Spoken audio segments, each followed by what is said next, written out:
Kur ti ke ikur nga Shqipëria, për herë të parë sa besoj ke qenë e vogël, 22 vjeçe. Nuk e ke pas më të vështirë këtë ndarjen me mamin, e cila gjithmonë ka inkurajuar që ti jesh e fortë dhe të ecësh përpara, po ka përshtypjen se ka qenë ndarja me vllajën Binjak.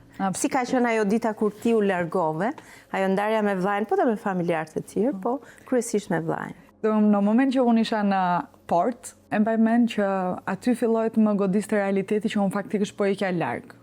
Sepse gjatë periudhës para unë thjesht po festoja dhe më po bësha gati të shkoja në një vend që unë mezi prisja ta eksploroja.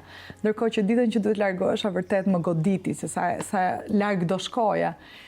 Dhe mbaj mend mamin, madje që unë qaj dhe ma nuk shkoj dot, nuk nisem dot, dhe ajo thoshte, po ti do ta bësh këtë, kjo është shansi jote, kjo është mundësia jote, do shikosh sa mirë do jetë, pastaj unë jam këtu.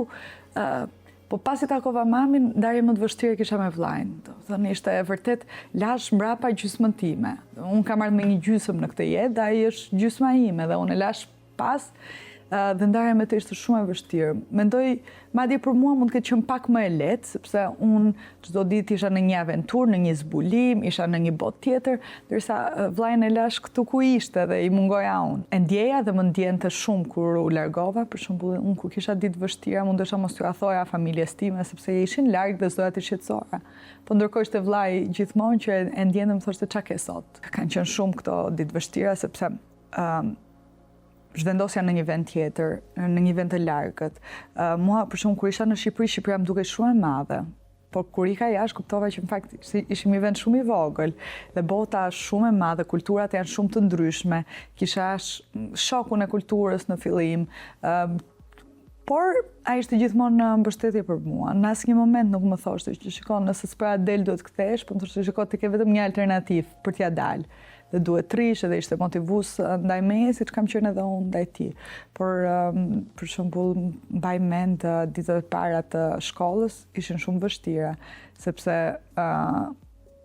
ndoshta nga fakti që isha mësuar në Shqipëri, kisha shoqërinë time, mu desh ca kohë që t'isha vetvetja atje. Në fillim isha më e mbyllur, më e izoluar, edhe këtë ja tregoja vllajt tim. Edhe më thoshte, unë nuk e besoj. Nuk e besoj se ti je tjetër njeri dhe ti duhet thjesht shfaqesh njeriu që je. Çfarë ndikimi pati përvoja jote në Kinë në formimin tënd profesional? Sa i fortë ishte ky ndikim? Po, ishte i fortë sepse për shembull, unë edhe kur shkova atje, unë shtyesha nga kurioziteti, jam një natyrë shumë kurioze, vërtet, edhe që fëmijë gjithmonë kam bërë pyetje, gjithmonë kam dashur të zbuloj, të eksploroj.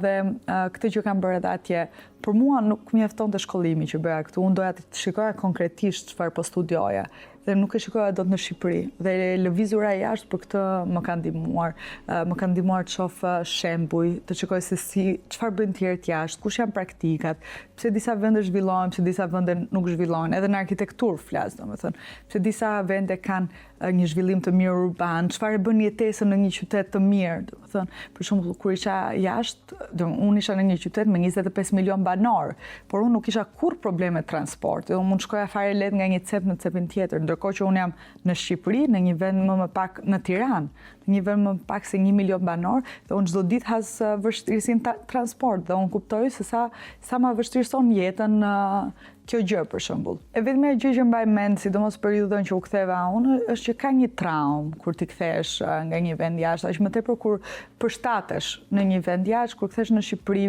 për shembull atje ku isha unë, gjërat ishin shumë të shpejta, gjërat bëheshin, mundësitë ishin. Kur kthesha në Shqipëri kishte një ngecje, gjërat nuk ishin aq të lehta, madje gjërat që më ishin dukur si thua normale kur isha në Shqipëri pa dalë jashtë, kur u ktheva, fillova e shikoja si gjëra normale, si pengesa. Nga që kam jetuar vetë jashtë, nuk i gjykoj fare ata që ikin, përkundrazi i kuptoj më së miri, dhe ata që qëndrojnë jashtë. Këtu ka një paragjykim që duket sikur ata që ikin janë ata që thjesht dorëzohen. Por shkuara jashtë vjen me shumë vështirësi, që nga gjua, që nga izolimi, që nga mungesa e ndihmës. Nëse në Shqipëri mund vi tek ti Lulieta, them që kam një problem, më ndihmo ta zgjidh. Jashtë ti nuk e ke këtë luks, jashtë duhet ja dalësh vetë. Dhe i kuptoj dhe ata që rrinë, sepse rrinë jashtë në kuptimin e fjalës dhe vendosin mos të kthehen në Shqipëri, sepse siç e thash, Shqipëria nuk është vendi i mundësive sot që flasim, por nga ana tjetër e di, për mua, zgjedhja ka qenë e thjeshtë sepse unë e kam ndier si thirrje të qenurit në Shqipëri. Dhe kushdo tjetër që e ndjen, absolutisht duhet kontriboj sepse unë besoj që Shqipëria është një nga vendet që do bëhet.